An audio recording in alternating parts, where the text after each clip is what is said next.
warahmatullahi wabarakatuh. Nama saya Deva Tangapar Syami dengan NPM 20010510006 kelas TBIA. Di sini saya akan mempresentasikan sebagai pemenuhan tugas dari MK Ilmu Kalam dan Tauhid. Di sini saya akan mempresentasikan tentang sejarah perkembangan ilmu tauhid. Jadi bisa dilihat di sini sejarah perkembangan ilmu tauhid. Nah, sebelumnya kita mengenali dulu apa sih definisi dari sejarah perkembangan ilmu tauhid. Jadi, sejarah perkembangan ilmu tauhid adalah ilmu yang membicarakan tentang cara-cara menetapkan akidah agama dengan dalil-dalil yang telah ditetapkan.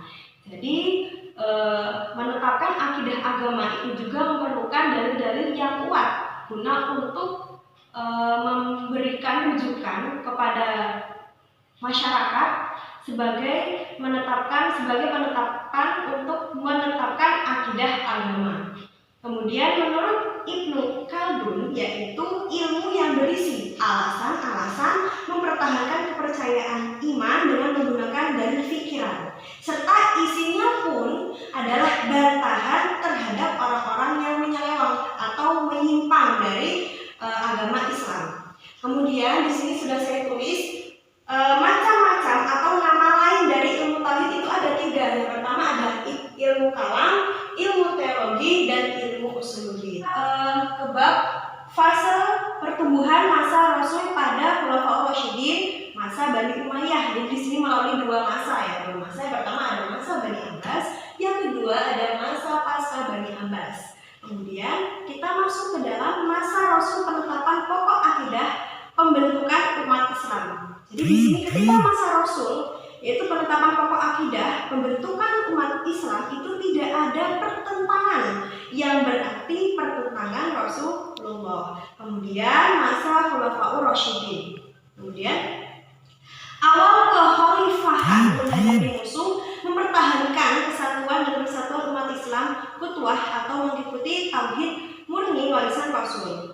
Kemudian di sini kita masuk ke masa Umayyah, kebebasan berpikir, pembongkaran stagnasi pemikiran. Jadi perkembangan berbagai aliran, awal penulisan atau pembukuan tauhid. Kemudian kita masuk lagi ke awal lahirnya ilmu kalam sebagai disiplin keilmuan mandiri. Jadi awalnya pertama melalui masa Abbasiyah, yang kedua melalui perkembangan pemikiran besar-besaran, yang ketiga penggunaan falsafah dalam penetapan akidah Islam, yang keempat maraknya perdebatan, yang kelima individualisasi di balik topeng Islam, kemudian yang terakhir ada awal lahirnya ilmu kalam sebagai disiplin keilmuan mandiri.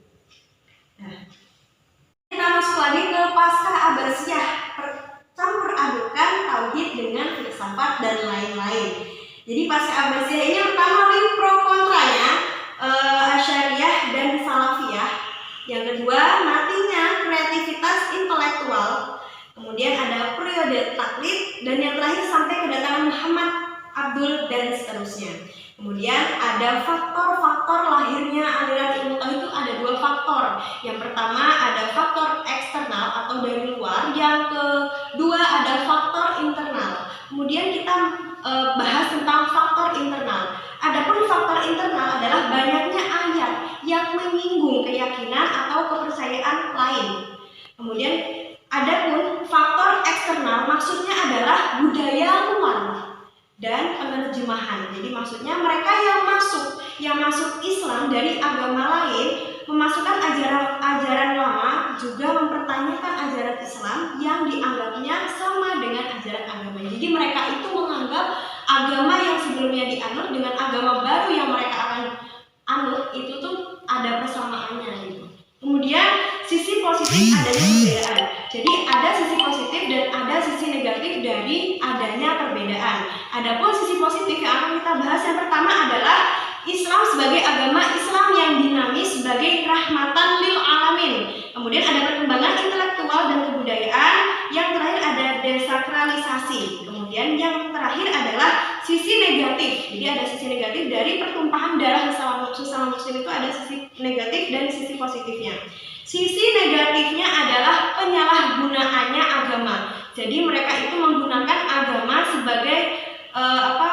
hal-hal yang negatif. Kemudian macam-macam tauhid itu pun ada arnali syuhud atau praktikal dari penghayatan Rasul akidah disemat dalam jiwa atau dihayati penyucian jiwa dan tarbiyah kerohanian. Kemudian yang terakhir adalah nador atau kalam teoritis atau membela keyakinan dari serangan. Kemudian itulah tadi presentasi dari saya. Kurang dan lebihnya saya mohon maaf. Assalamualaikum warahmatullahi wabarakatuh.